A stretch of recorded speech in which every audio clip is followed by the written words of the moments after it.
I'm very pleased to introduce Molly Peacock. Molly graduated from Binghamton University. She's the author of 7 books of poetry, including The Analyst and Cornucopia's New and Selected Poems from W.W. Norton. Her poems appear in leading literary journals such as Poetry and the Hudson Review, and are anthologized in the Oxford Book of American Poetry. Peacock was co-creator of Poetry in Motion on New York City subways and buses, and inaugurated the Best Canadian Poetry series. She is also the author of the noted biography, The Paper Garden. Mrs. Delaney begins her life's work at 72, named a Book of the Year by the Economist Book List, the London Evening Standard, and the Irish Times. She wrote and performed The Shimmering Verge, an off-Broadway one-woman theater piece in poems, and is a subject of documentaries, A Life Outside Convention, and My So-Called Selfish Life, about women's choices not to have children. Her literary papers are held at Binghamton University Library. And about Molly, I want to say that her poems are very powerful and emotional, but very constrained in a way in form to box them in, and they never stay boxed in, which I think is wonderful. I hate boxing in.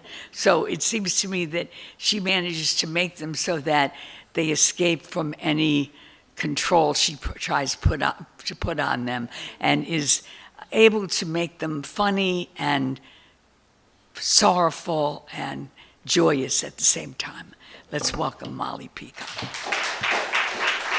Thank you so much. It's wonderful to be here in this room, to hear that introduction. I've got a lot of thank yous, and the first thank you goes to Rachel Wiley for giving a fantastic reading.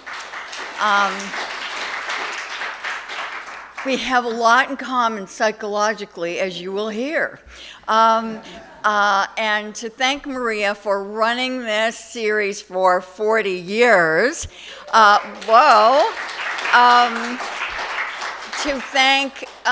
Also to thank Maria for carrying the banner at Binghamton University, my alma mater. And Smita, I'm not sure if she's still out there, and Susan, 2 people I have driven mad with various details at various times, and I deeply appreciate them as well. So with these thank yous, I'm just going to tell you a little bit about this book, The Analyst.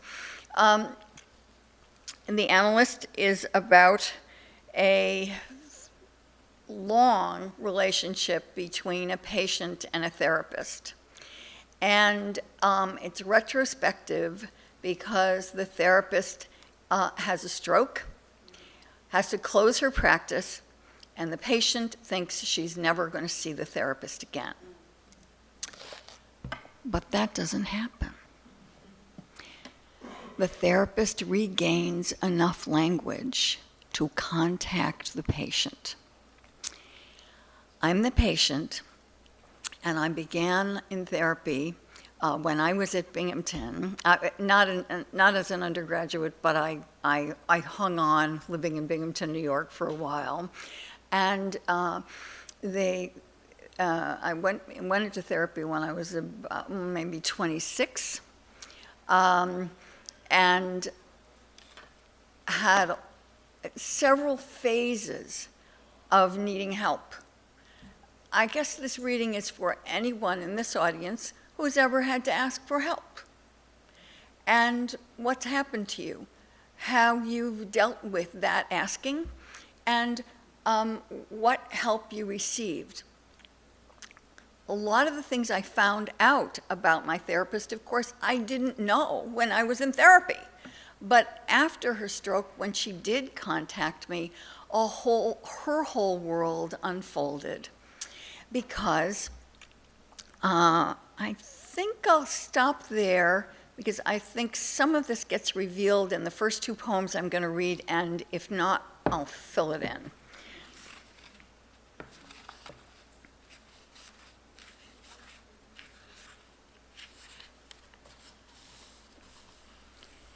gusto. Skin the asparagus for their lives, whip the eggs, parmesan and chives, miming your zest with my zeal. Once, we shared a restaurant meal. Slice the baby potatoes, skins on. Turn to the smooth black surface on the stove where two steamers, enamel, swim like red fish painted on enamel. And prepare with attention, like you, my intimate witness, like you, who will never speak to me again, whom I will never see again. Hearing from your friend who tried when you said, "Let me die. I want to die," to help you. How horrible that they got you to the emergency room on time. Hemorrhaging in the brain, a malformation that had lain in wait 77 years for you, supine, slumped in your watercolor class. Spoon the mustard and parsley sauce on the perfectly steamed potatoes, watching over them, keeping on my toes, as you watched over me. You were only 40 when you took me on. 37 years the stove is on. The stove is a painting from which the omelet leaps and, fainting, folds in three on the plate where sliced strawberry fins await. And it was red food you ate with gusto at the ristorante where we shared that goodbye meal. I was off to grad school, done with therapy. Or so we thought. Marinara sauce on the hint of lipstick left on your lips, red on red. Your dark brows swam across your forehead as you watched me with a pure gaze, and I watched back from the haze of confusion. Patient or not? Our new distance, the stove's still hot. It was as if you'd painted my cranium as a fishbowl. There my ideas swam. Though my thoughts misfired for me, you painted me a copy of their beauty. With attention now, I eat my food all alone, recalling the words of your friend who brought your clothes to the hospital, fraught. She can't say the names of her sons, although she can still feed herself. Undone. But you eat, the friend tells me, with gusto. Hospital food? I say in shock. White on white. Humble. The new appetite. No, your friend says. I sneak her lattes. Pain? Not in pain. Just with a quick espresso stain.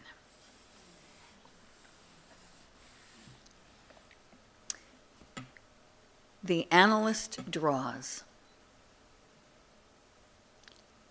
2 days after your stroke, they hold out the crayon you vigorously reject. 4 days on, without language, you do what you loved before language. Pick up a pencil and draw. Do you know how much raw rejection you take? You asked me one of the times we thought we'd ended therapy. Then said your university professor taught your studio class, all drawing is thought. But to you, abstraction was lying. all you wanted to do was draw your father, failing, then dying. So when that professor stalked to your easel to deliver his raking critique, you walked away from the studio, not to touch a brush for 30 years. Brushes you exchanged for words, drawing from what you heard, the lines of your patients' inner lives, teasing out patterns for the easing of the raking, no, aching you saw. So, draw.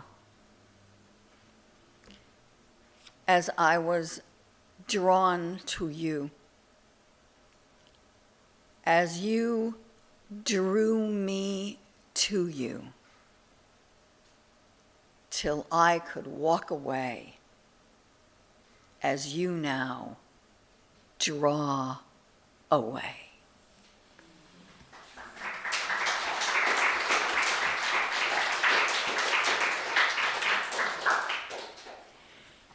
So I think that you have the outlines of this story. When you're lying on the couch or sobbing or whatever, you don't think of that story as having outlines. But then, of course, at the end of anything, it suddenly assumes a shape. And this book formed out of the fact that after my therapist, whose name was Joan Stein, got out of the hospital just forming language again, but never able to read, and very debilitated in many ways, could pick up that pencil and start drawing again, and then start painting again. The talent that she had when she was 17 years old that went dormant through rejection, as if she were a plant, and you lop off the top of a plant and then it starts side growth, growing out of the side nodes. As if she were like that, she began at an advanced age to pick up a talent she had abandoned in her youth, and continues to paint, is very much alive. And we actually, we speak on the phone to remain in contact, as now two people, one of whom, me, remembers all of the details, the other of whom, her, remembers the core of the emotional bond between us. So here's another episode in that story. As you can see, there are a lot of pieces of paper sticking up in here because I prepared for you, but they slipped a little bit, so I have to find this poem now. Come on.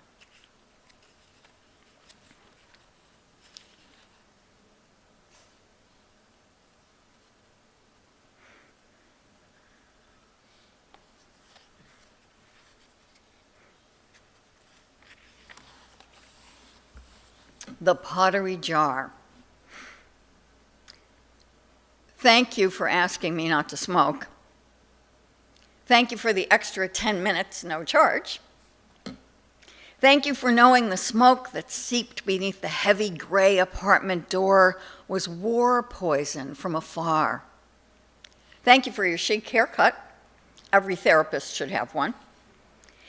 Thank you for not condescending to that Navy man who had such bad Depression-era karma. He secured the soles of his shoes with rubber bands, and the farm girl who leapt from reading books behind the barn into her book of life. Chapter 2, post-war, in which the wounded Navy boy threw his farm girl down the cellar stairs. Thank you for your posture, bolt upright, when I was so mad I declared I could break the antique pottery jar on your shelf. Chapter 1, War. It's always backward in analysis, isn't it? Thank you for reading my injured mother who aided a game her child played wherein the little girl walked with a cane, bandaged from head to toe in sheets torn up from kitchen rags. Thank you for warning me on the phone that now you'd be walking with a cane. Thank you for not believing me when I said I was suicidal. My dad had died and evaporated into smoke. That rageful man, yes, slowly, I admitted. I have half his genes. Bomb vaporous beneath the heavy gray apartment door. How could you take her seriously, a young woman living alone from paycheck to paycheck in a studio on the Upper East Side rehearsing Sylvia Plath? She opens the stove, crouches down on the floor, and stops before she rests her head on the open oven door to think, how sticky this is. Thank you for waiting decades for her to acquire a sense of humor, as well as better clothes. After I declared I'd break the gray jar with navy blue patterns, after your posture bolt upright in your chair, you said, "You will not." What if the farm girl on the cellar stairs had shouted, "You will not"? When I reached for that dish towel to lay on the oven door, practicing my mini death in response to Daddy's falling, then positioned my head on the checkered terry cloth, I must have thought, you will not. Thank you for addressing me as honey. Thank you for carrying me when I had no money. Thank you for waving goodbye as that young woman set off to cohabit with a man who wore a bathrobe till 5 p.m. and smelled of Balkan Sobrani cigarettes. And thank you for the welcome back. Thank you for your applause as she changed the locks and the password to the bank account. For now she had a bank account. Thank you for filling the pottery jar with mimosa. Thank you for her patience as she decided the moral act would be abortion. Thank you for knowing I could never have children and survive. Thank you for all those years when my sister was alive and waiting in the wicker rocker as I lay on the couch and came to the beachhead vision of my sister down a great hole, flirting and begging me to hold her hand as I crawled prone to the edge of the sand where the crevice began. It was war, it was war, it was war. Reaching down, knowing the edge would crumble. Thank you for not calling her a sociopath. Thank you for witnessing this use of the imagination. I began to creep away from the crevasse. It was war. Away from the ocean of her heroin addiction, the calls, the money, the methadone. Thank you for poise and ease.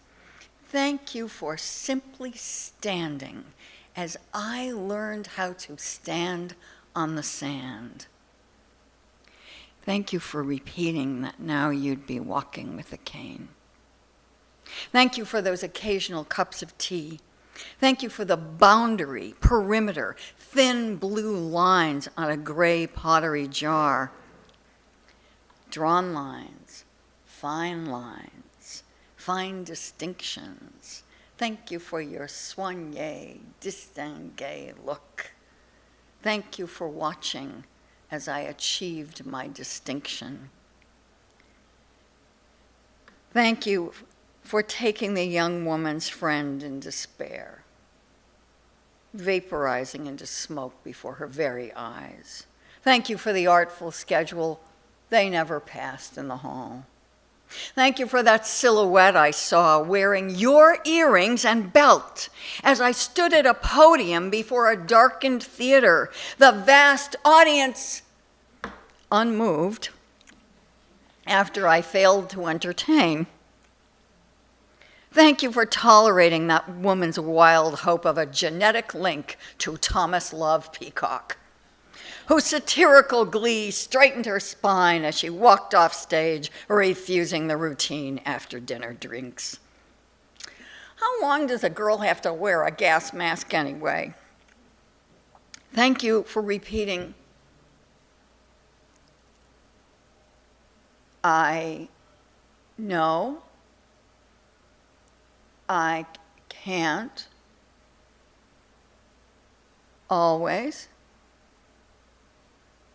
speak the right words, for your stroke erased many words. But I want you to know. Thanks again for warning me about the cane. How much I care about you. And thank you for forgetting you said it. For if one has to hear a sentence again and again, let it not be, it was war, it was war, it was war.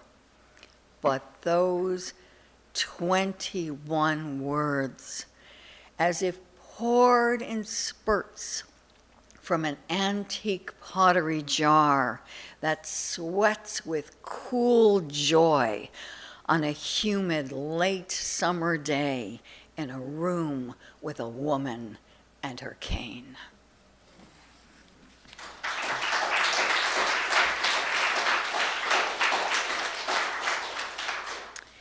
That is not a poem I usually read, but I was inspired to read it. And I know it's a little long, so I'm going to shorten things up here and say that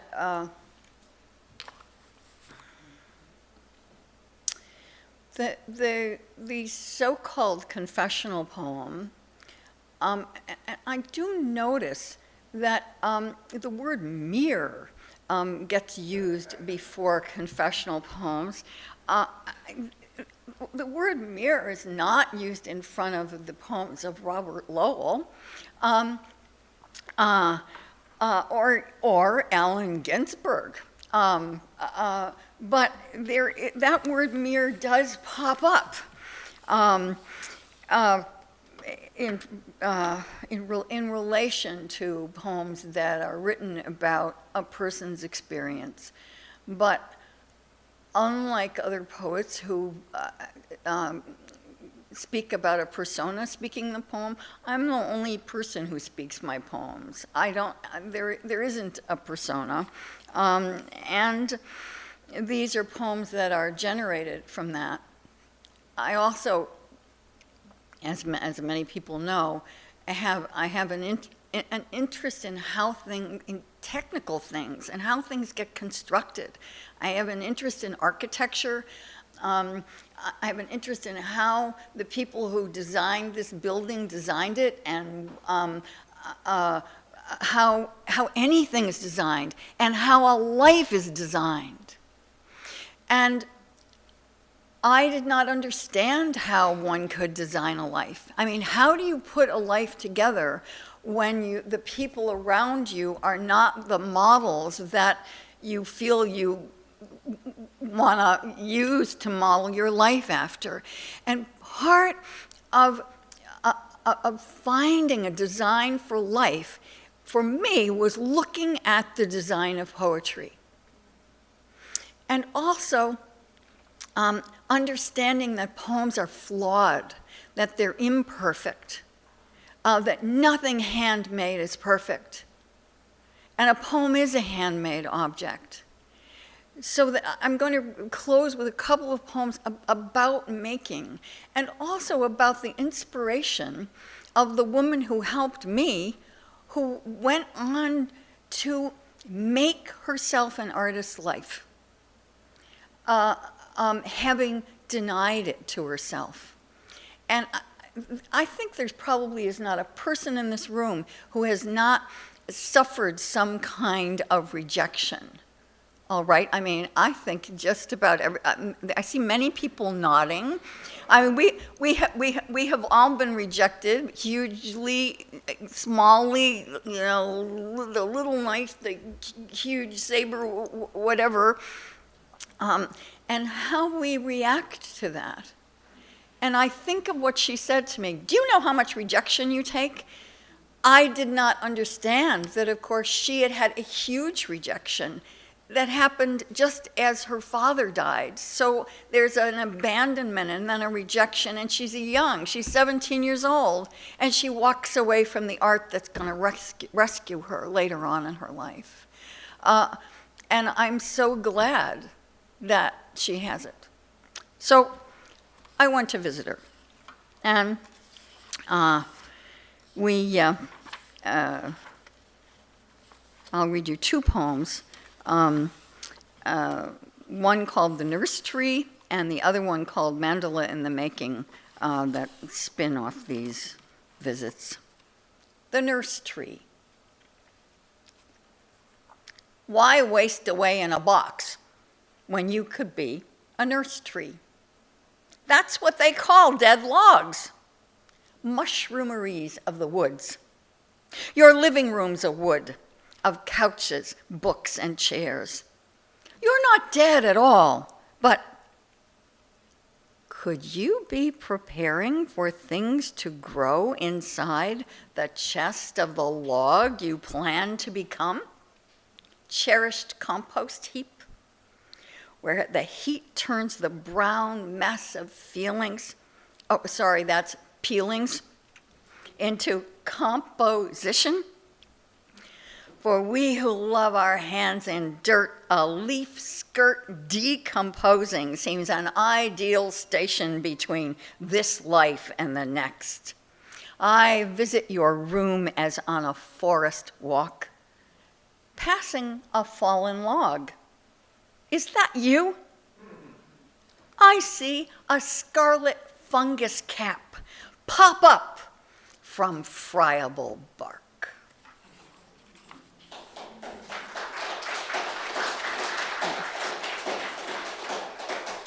And the last poem is the last poem of the book, called Mandala in the Making. I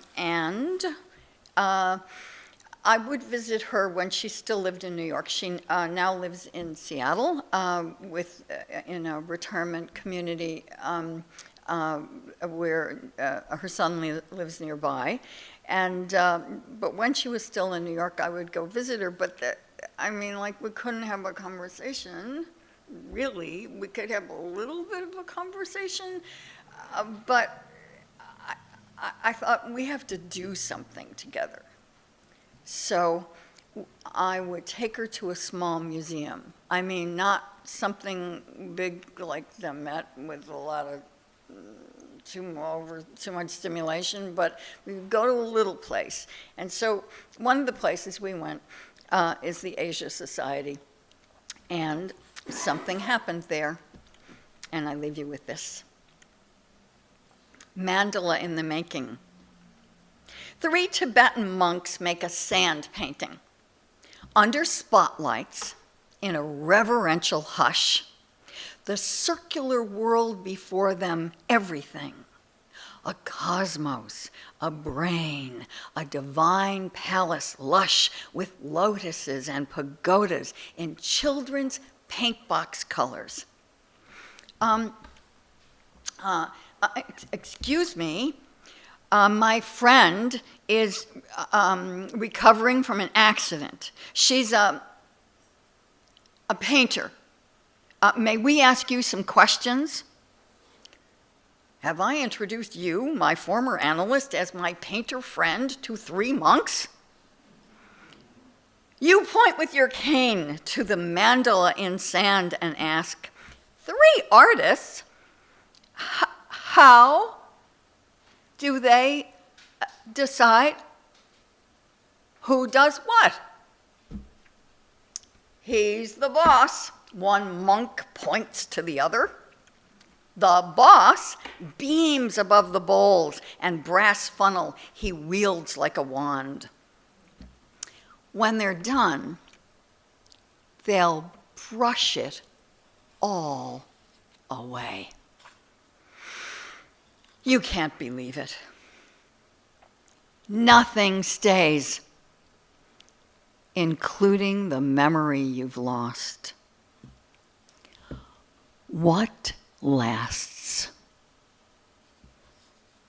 The pattern the monks have memorized.